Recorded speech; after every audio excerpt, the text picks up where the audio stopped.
Okay, hopefully we're coming out live. Let's just make sure that everything's working on the wonderful Tinternet. Let's have a quick look. Okay, before we start gabbling on, so bear with us. Excuse me. Oh, come on, internet. There we go. Okay, we're coming out on YouTube. That's excellent. Come on, internet.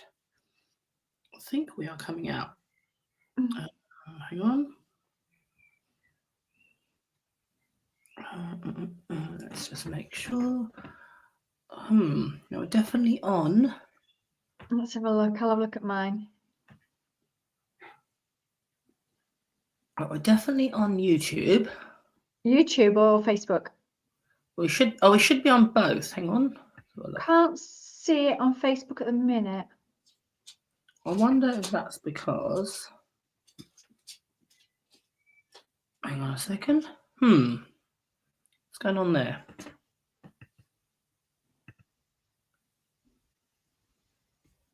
Let's try. There we go. Let's do that. Okay, so remove. Oh no, hang on. Right, I think it should be. Let's just give it a second. That should work, hopefully. Okay, I think we've got somebody joining, so hopefully. Yay, there we go. Okay, all good. So we're up and running. So welcome. So as always, as throughout the last what is it now? Is it 6 weeks? I think we've just done week 6, yeah? Yeah. Last 6 weeks we've been doing catch-ups with the trainers from Channel 4's The Bad Dog Academy, or the Dog Academy as we like to call it, which has been running every Thursday 8 p.m. with myself, Joe Pay, who's across the screen for me, Victoria Stillwell, who is enjoying Mother's Day in the States, and Sean Brown, who is in the middle of launching his super exciting new centre up in Durham. So, he couldn't make it, unfortunately. But you've got myself and Joe to go over last week's episode of the Bad Dog Academy, and obviously to answer any questions that you might have about the specific cases, and also any questions that you have about dog training. So how are you keeping, Joe? Just got back from a holiday? I have just got back from a holiday. So and I brought the weather back from Malta. Are you pleased about that? Absolutely. Thank you, Joe. We all appreciate it, you sharing the weather with us. How was it? A nice break? It was a lovely, really nice break. At the moment, I don't have a dog in the house. So we don't travel abroad when we've got a dog. I tend to travel in the UK and take my dog with me. And as you know, we don't have a dog. So yeah, it's we're taking the opportunity and finding a silver lining in not having a dog. There are not many of those, I've discovered. But the one that I have found is holidays abroad without worrying about my dog at home. Yeah. It must be surreal in the house without a dog, Joe. Oh, it's horrible. Don't do it. Don't recommend it at all. Yeah. But I've got a plan. So I'm just trying to wait for the right puppy at the right moment. And it will happen. These things always work out, don't they? I think so. And I'm looking forward to being able to share that journey with everybody, because when my boys were puppies before, there wasn't as much opportunity to share your training journey with your new dogs like you guys all do. And you especially, Kamal, we see your puppies and we see you doing lots of exciting things with them. So I'm looking forward to that as well, being able to share the journey with people. Yeah, that'd be really fun. It'd be really exciting to see you with the puppy. So obviously last week was episode 6 of the Bad Dog Academy, which we filmed now 18 months ago. And this is the second series of the Bad Dog Academy, which is hosted by Nick Grimshaw. And it's been really fun watching the episodes unfold. A lot of the times, as if you followed these chats post the episodes, we aren't always privy to what goes on in terms of the filming and the actual cases. So we're often, as trainers, watching it with a fresh pair of eyes. And I was fully aware of Joe dealing with the 6 Basset hounds, but I didn't quite understand, simply because we heard them when we were filming. Really, actually quite a fun case, wasn't it, Joe? It was lovely because the family were lovely. Christy and Kirsten were wonderful to work with. And oftentimes we get tasked with quite serious behavioural problems that are really difficult and potentially quite dangerous for the dogs and people. So to have a problem I wouldn't say just barking, but to have a problem that is barking with a bunch of dogs who were highly social, and I had no worries about them at all. Yeah. There was no one who was a bit shy or sensitive or frightened or aggressive. Yeah. So it was just a nice, fun case with fun dogs to get to the bottom of right how it wasn't really what's going on here as Yeah. much. It wasn't as much detective work, but it was Yeah. more a case of what tool can I give these people to use at home and get some decent results for them quickly, because I cannot imagine how it must feel to live with 6 basset hounds who are barking and a poodle and a parrot who barks as well. Yeah. Oh wow, that's a lot going on. I think barking is such a big thing, isn't it? I think it's probably one of the biggest challenges that people in their homes they're concerned about. Obviously, if you live in an environment where there's other people, neighbors, family members, etc., barking is a really, really big deal, isn't it? Really? And it can be really, really stressful to have dogs that don't understand when it is appropriate to bark and when it's not appropriate, and also really importantly how to stop them barking. So what would be your certain instance what was the main things that you did with those particular dogs? So I think there was a lot that we did, obviously, and I'm sure the same with you, with Ace and with Dixie. There are lots of things you can do if you have a dog who is noisy, inappropriately noisy, because dogs bark. This is a thing. If you're going to get a dog, it is going to make noise and it is going to bark for various reasons. So we can't expect them not to. But I think when it comes to solving a barking issue, number one is to make sure the dog's needs are all met. So, their nutritional needs, their exercise needs, their mental enrichment and training and stimulation needs are met. And then it's about consistently training away to get their focus and get them to be quiet. I think any dog barking once or twice at someone knocking on the door or the window cleaner at the window or any of those things is normal. And most of us want our dog to bark. If there's someone at the bottom of my garden at midnight, I'd like my dog to tell me. But it's having the ability to switch that bark off when the job is done. Yeah. And I think it's, by the time people ask for help with barking, they've tried lots of things usually, and lots of noisy things, and we all end up with our arousal level going up. We are shouting, we're running around, we're trying to run to doorways, we're waving our arms, and I think for the dogs it's just great. It's great feedback. Let's all shout together, let's all get excited together. So I wanted to use an interrupter that the dogs would enjoy, that would get their attention and encourage them to be quiet and refocus on something else. So quite often, if we have more punitive training methods, we hear about things like shock collars being used when barking is happening, which not cool, not from my perspective. Same with spraying, citronella collars that are triggered by noise, that I think are just not effective, because it doesn't have to be that dog's noise that can trigger that horrible spray.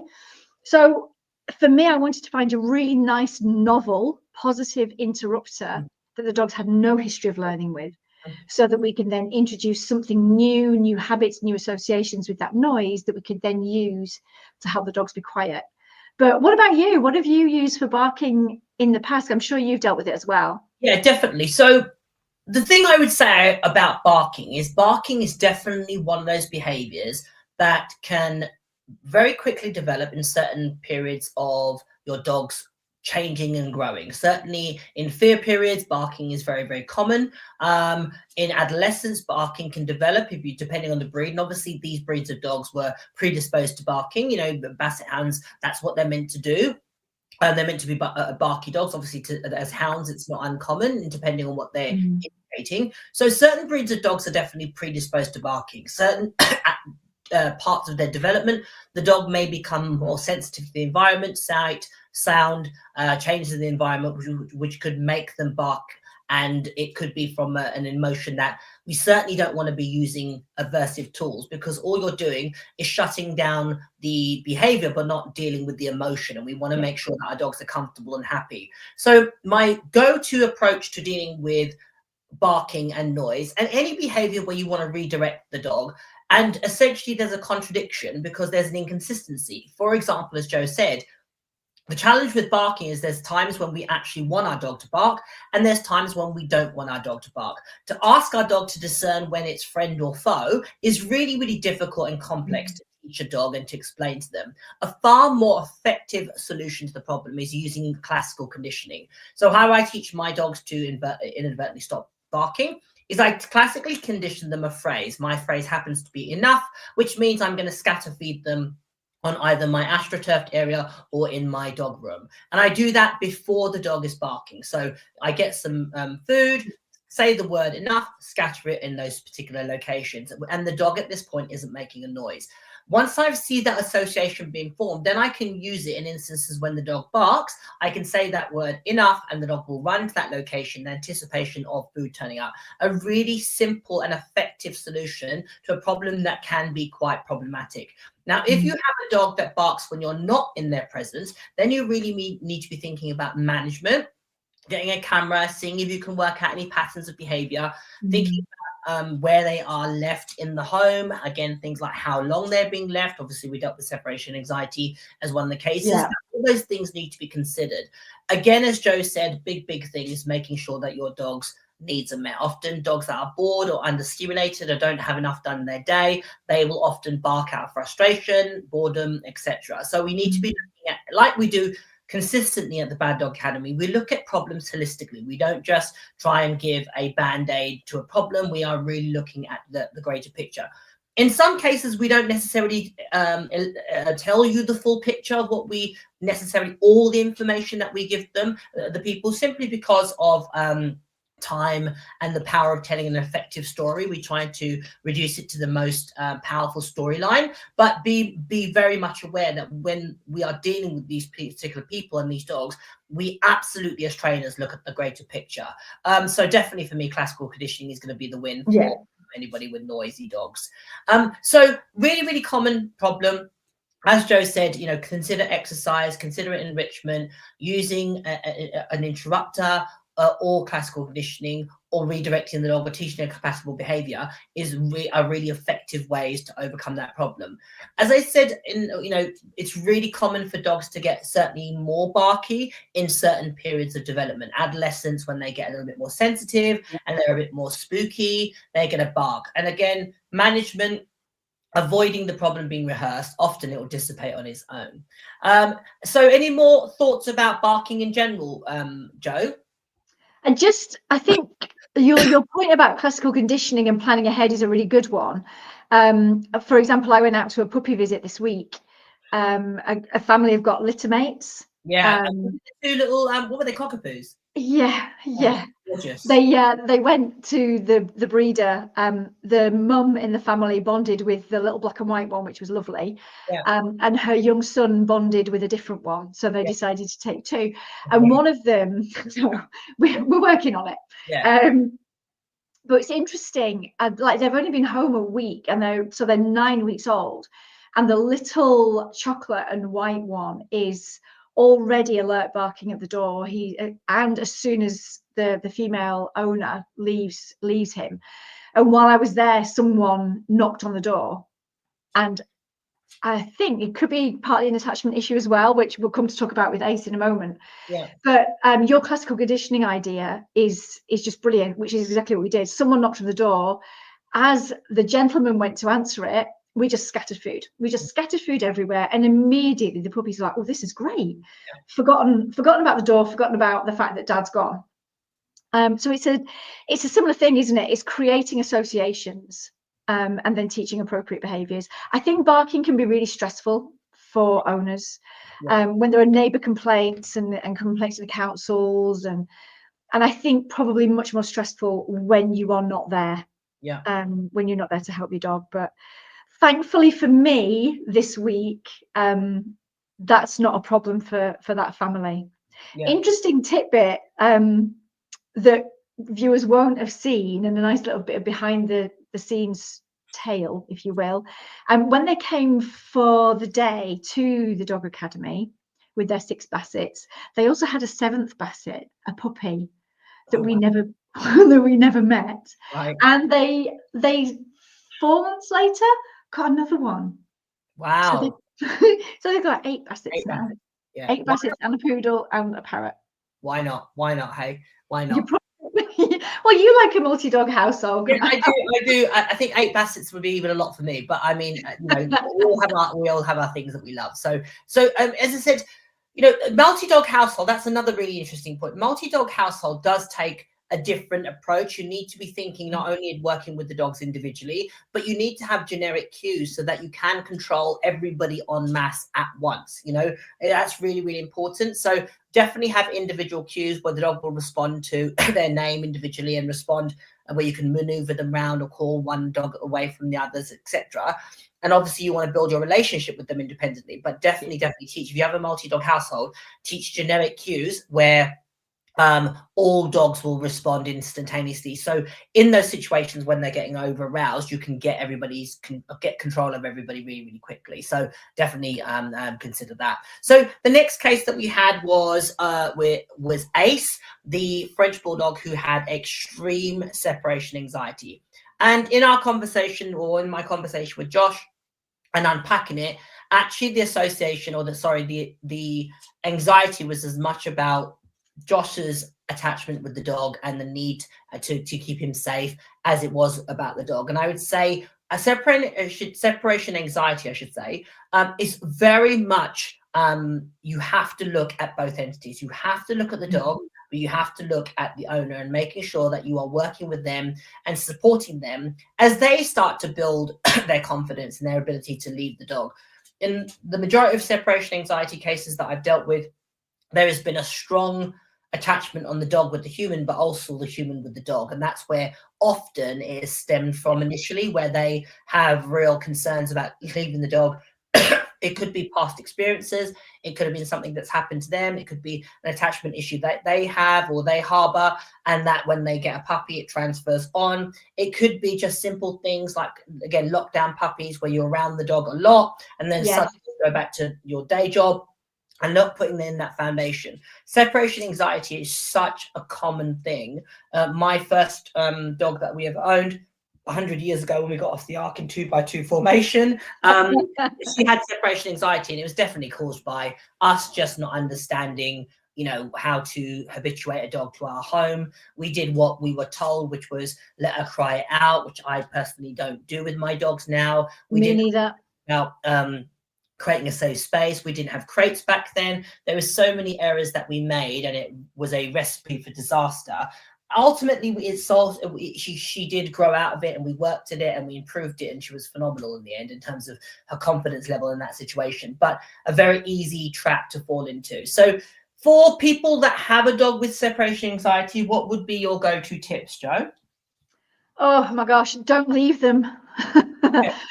So my number one go-to for separation anxiety is you have got to work at the dog's own pace. Once that panic and grief emotion has become habitual when they are left, every time the dog goes to that place in their head, it becomes much more difficult to change it.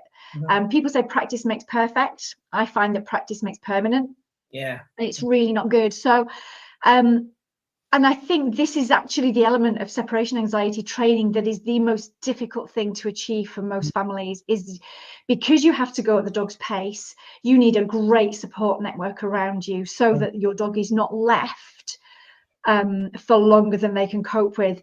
I think with Josh and Ace and all the clients like them, if it's more of an attachment issue between those two, I think that's even more challenging, because if I remember rightly, Ace wasn't great being left alone with someone else either to begin with. No. But I think, going back to your question, my big tip is you need a village basically to help you. You need a daycare if appropriate, a dog walker if that's better for your dog, family members and friends who can help you, working from home if and when you can. Then you can build your dog's confidence. And there's lots of training we can do, confidence building training, independence training, but it's understanding, and I think this is the most difficult thing for these families, is understanding the tiniest of tiny steps that you can make at a time. But you've got to go at the dog's pace, and that usually that would be my the conversation I have with separation anxiety, those families that don't have a support network around them are usually the ones that will fall by the wayside of training, because when you've explained that to them and they realize they can't do it, that's usually where the training falls. How about you? Top tips from you, because you've just rescued, haven't you, just taken on a foster dog as well? Yeah, so, well, she's going to be a failed foster, but she was a foster. Oh. Not going anywhere. The logical part of me says, find her a nice home, but the emotive start part of me. But she's a dog that just didn't understand. I mean, the advantage that I have is obviously I have other dogs that she can be left with, but Yeah. as I make it a concerted effort to create confidence that my dogs can be left independently of needing to be around other dogs. So my go-tos for separation anxiety are: start with, first and foremost, getting the dog to be used to be confined when you're in the same space. So crate training or X-Pen or some sort of boundary, and have the dog be in the same space as you, but being able to be away from you. So they're not dependent on physical contact. That would be the first thing. Second thing is create the dog wanting to move away from you. So use enrichment toys and have the dog fed in a separate area from you, or interact with the enrichment toys. So the dog is moving away from you. So it's choosing to create a distance away from you and choosing to go to another space. And that the dog is comfortable in that space and safe in that space, and the dog is opting to go in there. So the dog is independently building up confidence away from you, and therefore independence to eventually being left. Start to make leaving the dog normal, and it doesn't have to be, as I said, leaving it permanently. It can be leave the dog whilst you walk out the room and come back, leave the dog to go to another space. And I have glass doors, which is a great way to start. So I can walk out the door, shut the dog, come back in, and I'm talking literally 3 seconds. So my giant schnauzer, he absolutely 100% would have had extreme separation anxiety if I hadn't seen the traits of it. He was so bonded to me from the first second he walked in this house. He would panic if I left any space with him, even if it was just to literally go to the other side of a glass door to put something in the dustbin. He would absolutely be frantically scrambling at the door. And I just normalized it. I made it. And what I would also do is drop some treats or scatter feed him, go out the door, come back before he lifted his nose to look for me. So again, it became just part and parcel of me going out and coming back. I also introduced a cue before I did that. So be right back, throw keys on the floor, out, come back in. He would eat. I would ignore him. So there was no frantic crescendo of excitement of me returning. And I just essentially desensitized him to the picture of me leaving. And now, he's absolutely brilliant, as are all my dogs. Separation anxiety is really challenging because a lot of the time it will be about the owner being comfortable with seeing the dog away from them. Now, there may be a period where the dog is showing some mild, and mild is the optimum word, mild signs of discomfort or stress. And that can be really normal as you build the dog's confidence. And that's where often the owner will panic and then revert back and continue to habituate not leaving. So you want to, again, build the dog's confidence so it's happy to take itself away. Keep the periods very, very brief. If not even leaving the room or leaving the space, just create a distance away from you and just do it systematically and be patient, as Joe said. You've got to be realistic. If you take a dog on with separation anxiety or is developed separation anxiety, you've got to be willing to just chip away at it really, really slowly. It takes a lot of time. It takes a huge amount of time. Yeah. So I've got a question. So when we go to our clients, we don't always have the ability to go into as much detail. I mean, we do interview our clients very well. I'm sure you do. And I know that I do, and other trainers. But you were able to have a really intimate conversation with Josh about Ace that really helped you get to the bottom of the story. If you don't have that level of trust, and I think you and Josh, what was really lovely to watch was the three of you really investing in each other and trusting each other and being vulnerable with each other, which I just thought was beautiful to see. But if you don't have that kind of relationship so quickly with a new client, how do you manage to get to the bottom of that? What kind of attachment issue is this? Is it a barrier frustration? Is it hyper attachment? Is it anxiety? What are your a couple of top tips for getting to the nitty gritty of the problem? So I think that's part of your ability to connect and build a rapport with your client. And I think that, to me, is the foundation of which everything that we do with our clients should be built. It is, excuse me, it is creating that rapport with them. And I would say that would often take precedence with a lot of clients than actually doing the training bit, until I can get them to be comfortable with me, and I can listen to what they don't necessarily intend to tell me. And that doesn't mean that they are consciously holding back information. They might not even be aware of the tiny little nuances of their patterns and their pictures that are creating the issue. And even the throwaway comments, and trying to get them to have enough trust in me that they're willing to be a bit vulnerable and allow me to help them. You know, I would say in throughout the 2 series of the Dog Academy, that's been my primary role, has been working with the clients. And obviously I've done some training, but that's primarily what that primarily was done by Sean.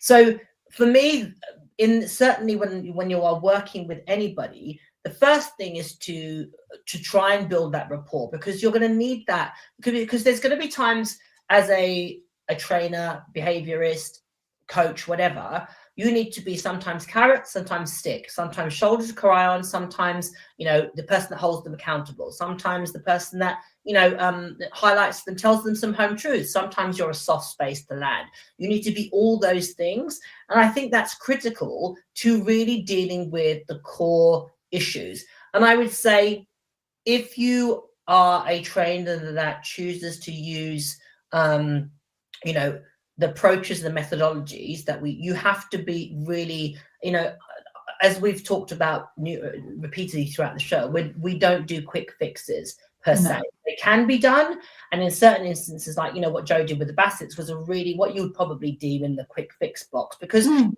a nice straightforward problem.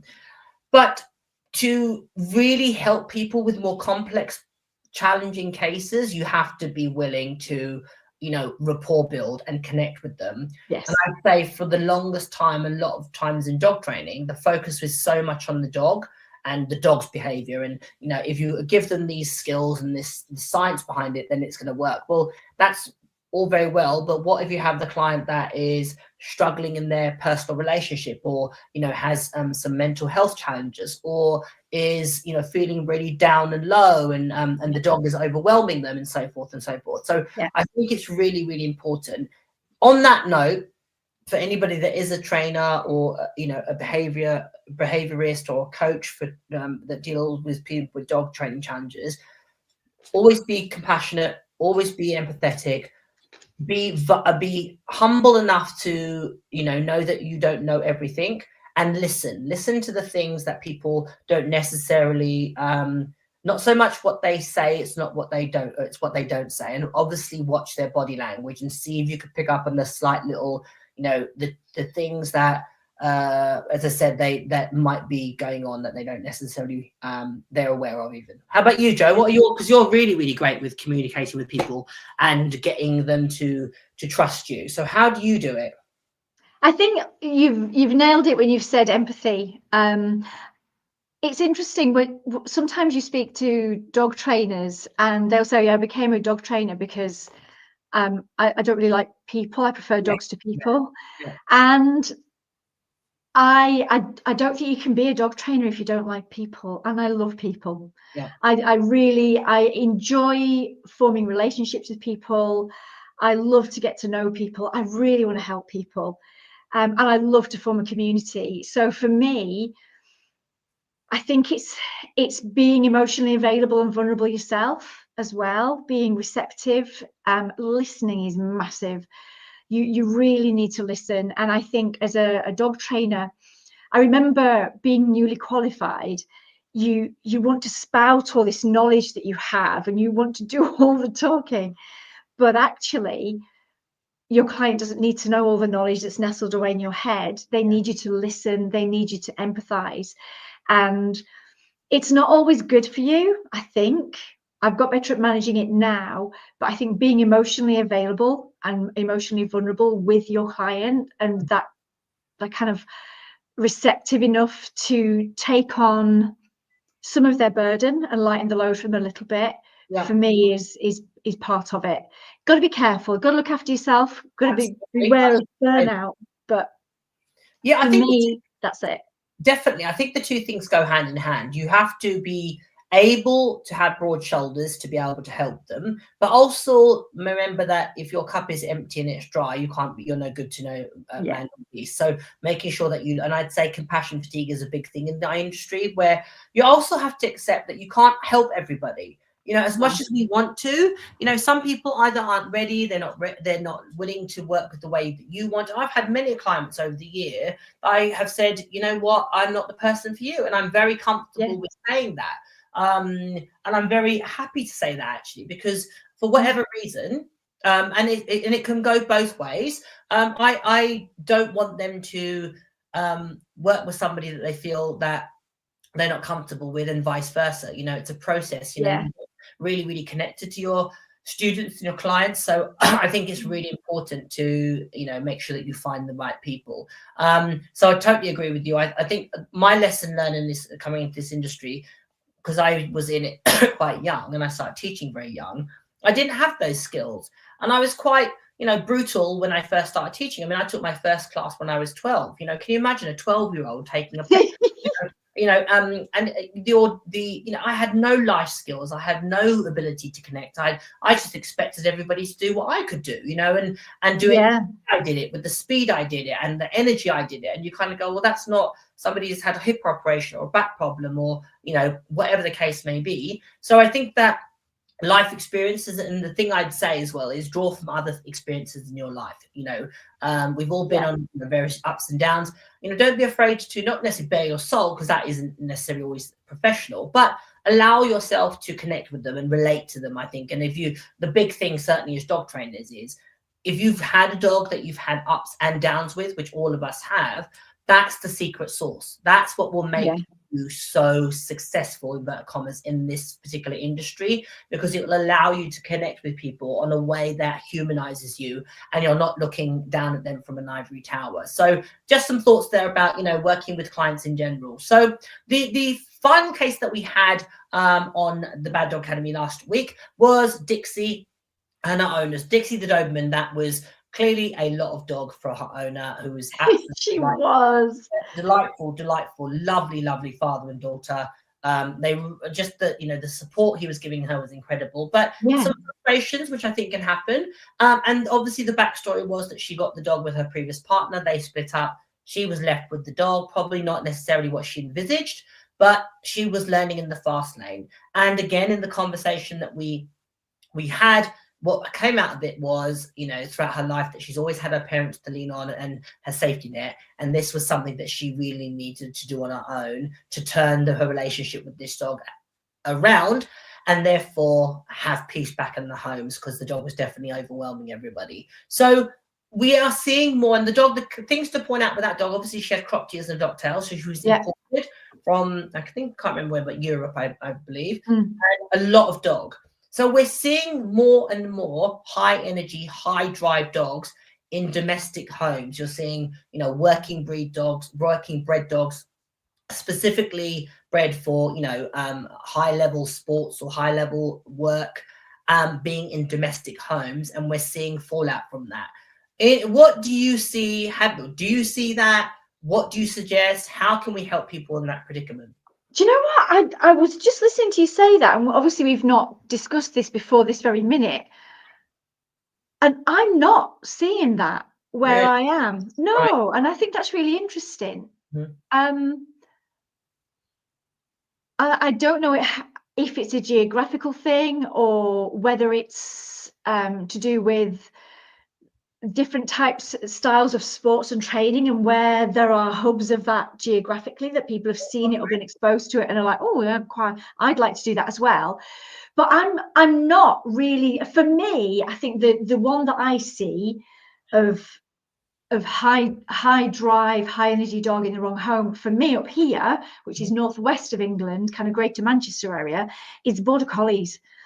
Working sheepdogs, border collies in pet homes. And I don't just mean, like my first boy, Indy, was a big bear of a black and white, fluffy, mainly show style border collie. and although he did have a little bit of a chase problem, he was actually quite a laid back boy. Yeah.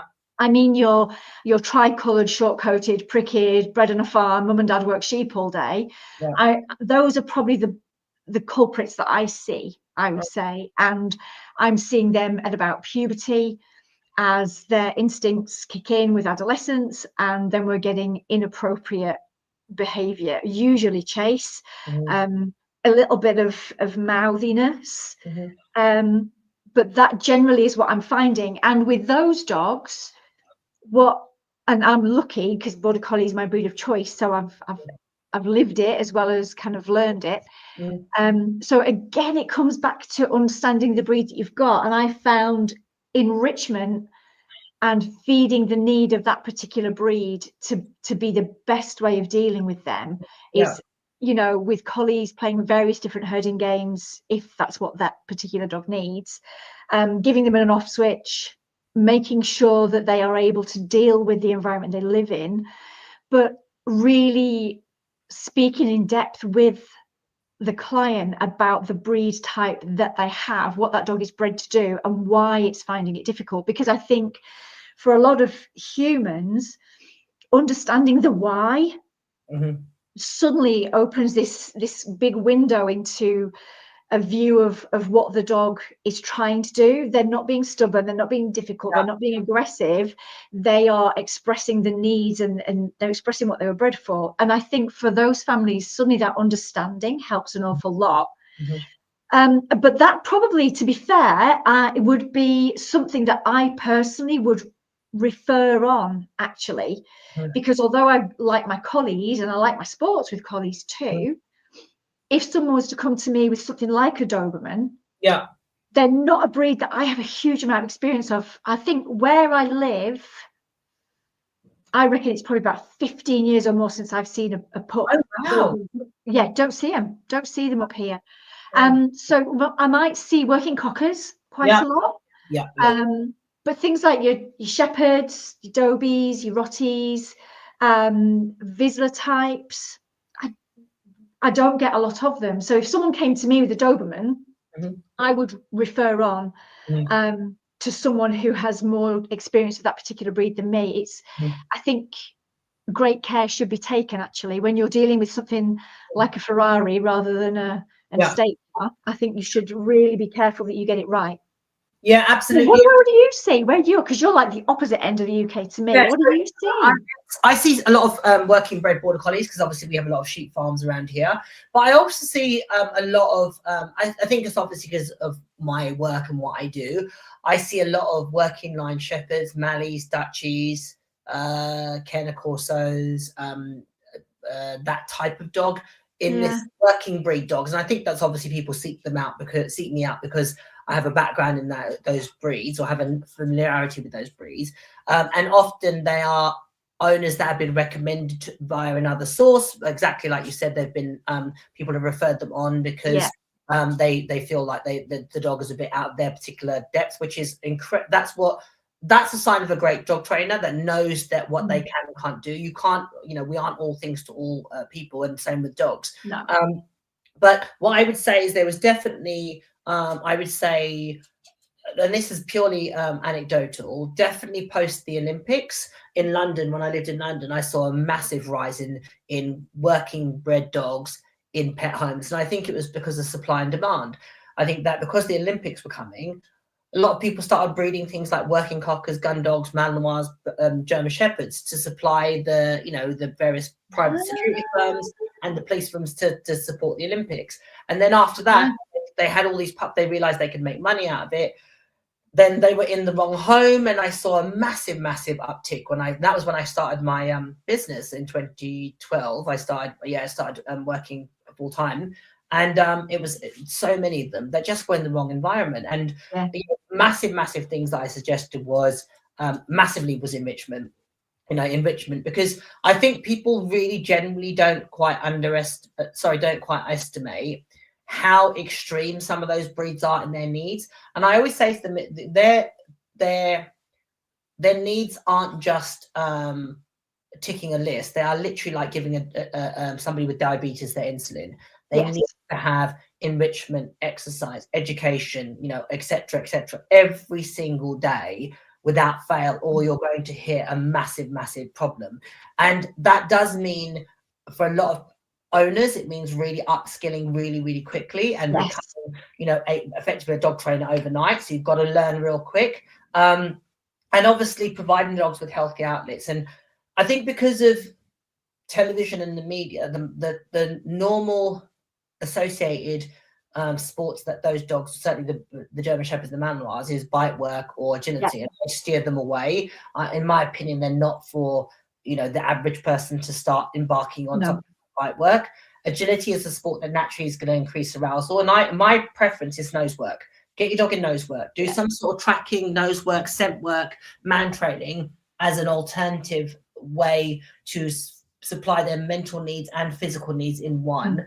And I would say the majority of people that have done that have ended up with phenomenally happy dogs that they've learned to see the brilliance in them, because they just absolutely excel in those fields.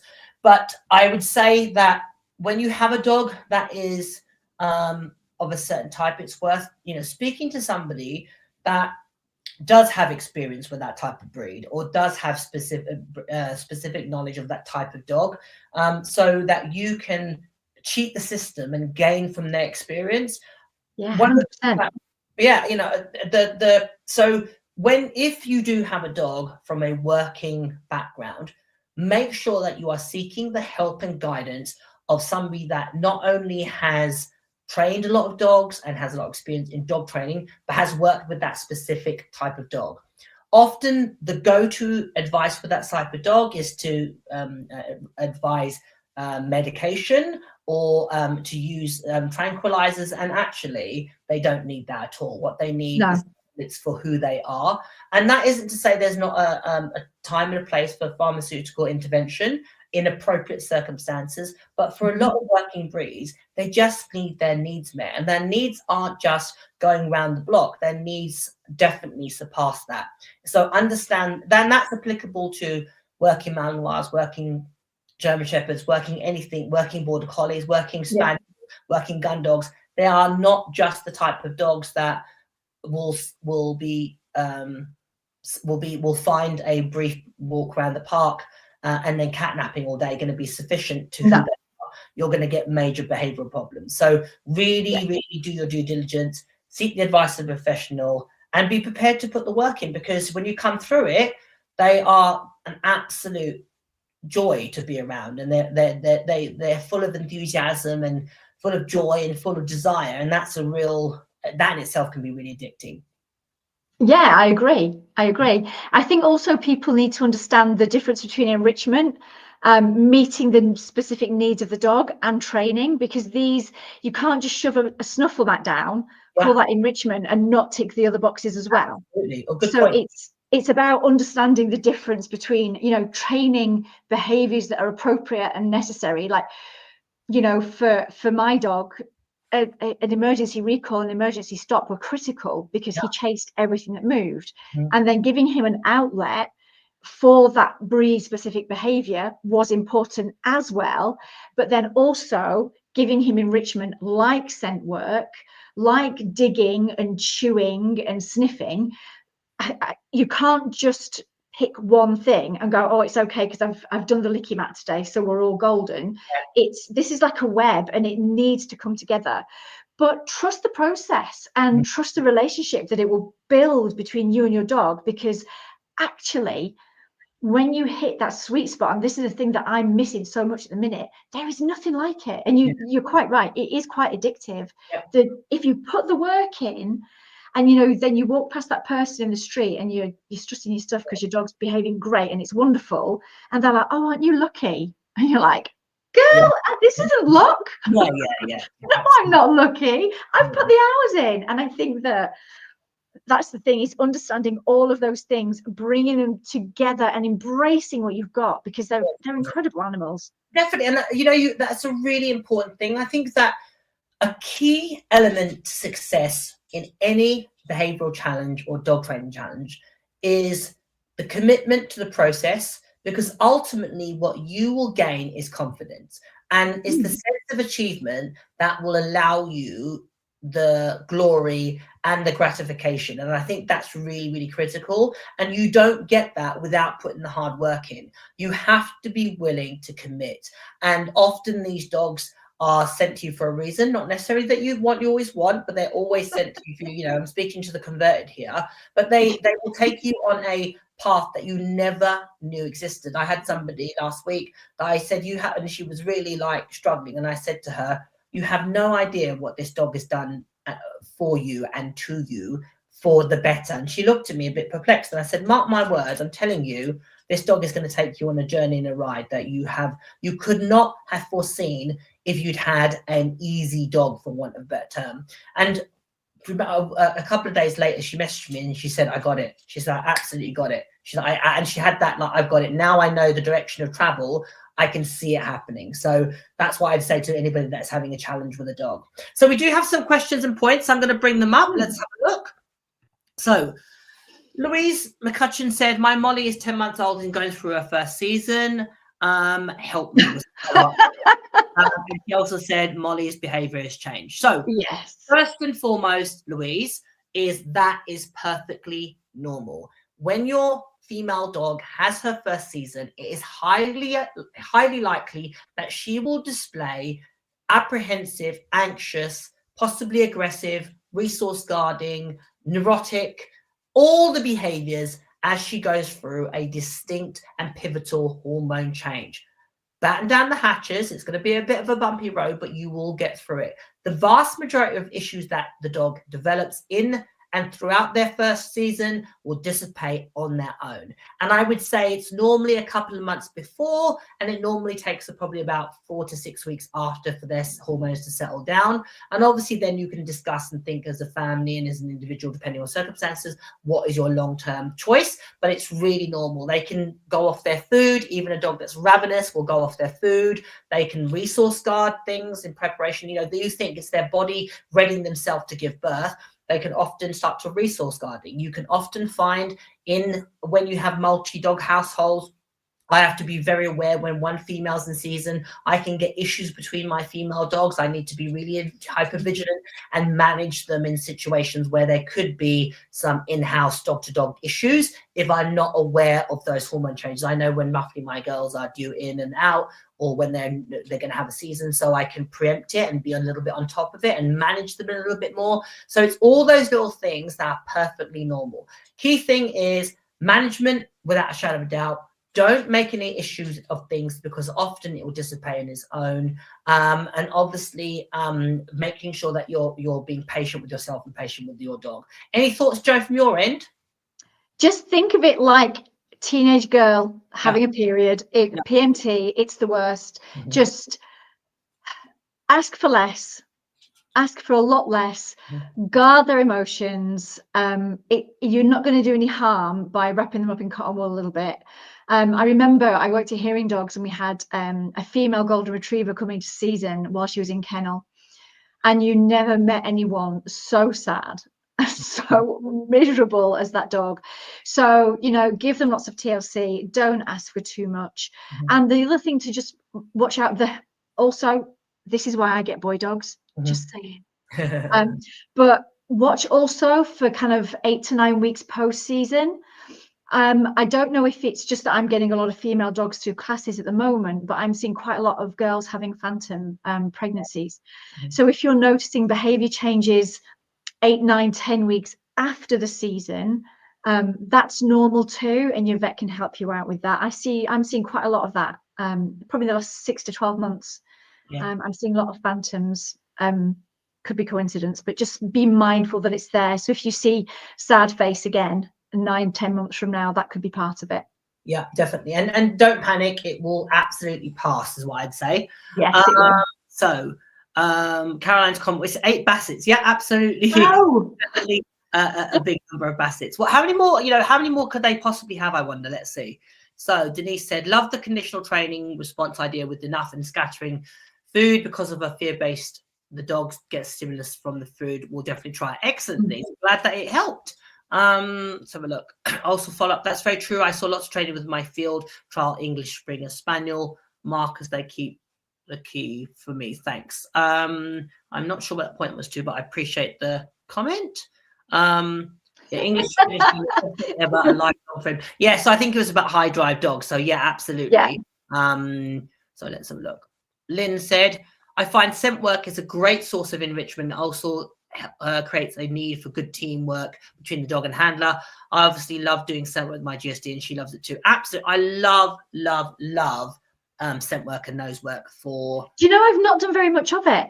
Oh, really? No, I haven't. I really fancy when I get my next dog, I really fancy having a go at scent work and probably man trailing as well, because Twist was frightened of people. I never gave it a go because I thought the worst thing for Twist would be finding a person. He'd be like, oh my God, why have we gone here? So I always shared this story of a very close friend of mine, Lou Holmes, who had a dog called Chip. This is some years ago, and I wrote a blog about it called A Chip Isn't a Break, where he was a dog who genetically didn't have the best temperament, and he had a really unfortunate dog-to-dog attack when he was about, I think he was about 12 weeks old, and that he had something like 30 or 40 stitches. This dog basically ripped him to shreds, and he was nervous of people.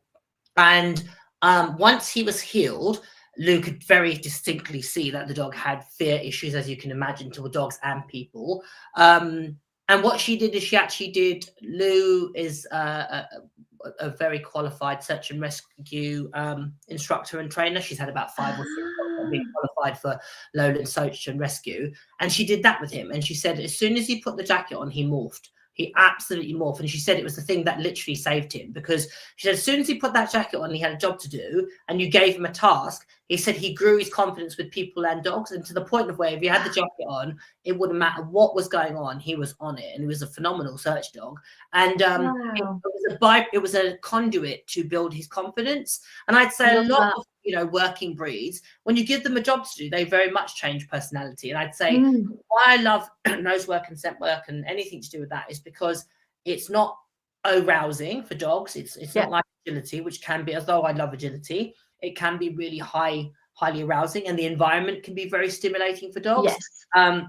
You could do it on lead. Most of the organizations, if you intend to compete, are very, very compassionate with dogs with behavioral challenges. They'll absolutely literally vacate a building so that you can, use it. If you have a dog that has reactivity issues with people or dogs, they're so accommodating. I've judged for them, and they're incredible, absolutely incredible. So, massive shout out. I love nurse work. Watch this space. I feel like that's something that I'd love to. I've just never learned more than probably enough to make me dangerous, to be fair. So that's watch this space for that. Denise said, my Spaniel is amazing, but she's been hard work and I was determined never to give up. Now I have the key to unlock her. Absolutely, Denise. And love that, Denise. I think it's all dogs is finding the key, irrespective of the breed. So yeah, definitely. That's fantastic to hear. So scent work also help with other skills such as yeah, really, really good. Yeah, very good. It absolutely has so many multi-faceted skills to develop. Oh, good shout out. Tracking, yes, absolutely. Tracking is a huge sport.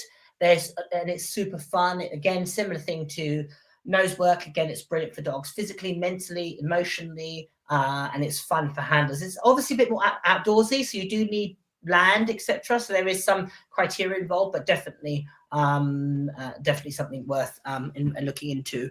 I can see I'm going to get my puppy and I'm going to put a shout and go, right, hit me with your top tips, and I'm going to be. And it's just happens to be just shouting me out, MC Big K. Hey Farid, I'm glad you're watching. So thank you. I don't know if there's any other questions. We'll just give it a couple of minutes. So obviously the Bad Dog Academy on Channel 4 is going to be on for another 2 weeks. So check out the final 2 episodes. We are super proud of this series. It has been definitely a load of fun to be part of and work with the amazing team at 5 Mile Films and obviously the fantastic trainers. So it's been hugely a privilege to certainly be part of. I think I'd speak for all of us who feel the same. Would you say, Jo?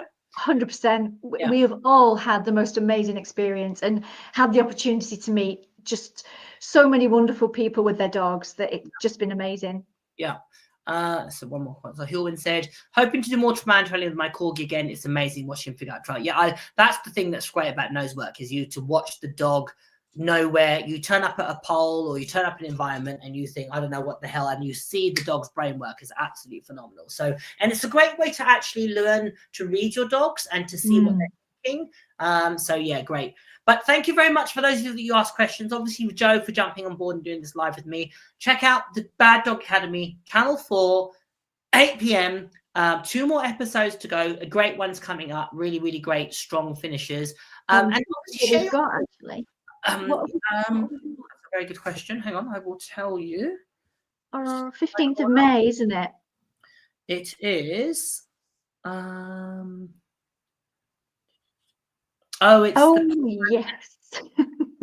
And Sean is working with the Great Dane, and So yes, I think you and Sean have got the Great Dane. I think Sean did that on his own because I've got a feeling. Yeah, Sean did the Great Dane on his own. I think you were off for something, weren't you? I was off, yeah. Yeah, so I think we've got the Great Dane, and then Victoria's got a little Pomeranian who won't eat. Yep. And then I have got a dog called Buddy, who one of the lovely things about the show is that you make relationships with people, and I've actually become great friends with Buddy's mum and dad. Dawn and Don are absolutely brilliant, and he is a little Patterdale mix who has got as much sass as you would expect a Patterdale mix to have. Yeah, I bet. Excellent. So tune in 8 p.m. Thursday, Channel 4. Don't miss that. Two last episodes to watch. So just Bonnie Lang, loving these shows and loving these chats. Thank you, Bonnie. We appreciate the support. And Lou Jackson said, love these conversations. Thank you. No, we appreciate your support. Hopefully you've enjoyed the show. As I said, 2 more episodes. Don't miss them. Channel 4, 8 p.m. The Bad Dog Academy. See you all later.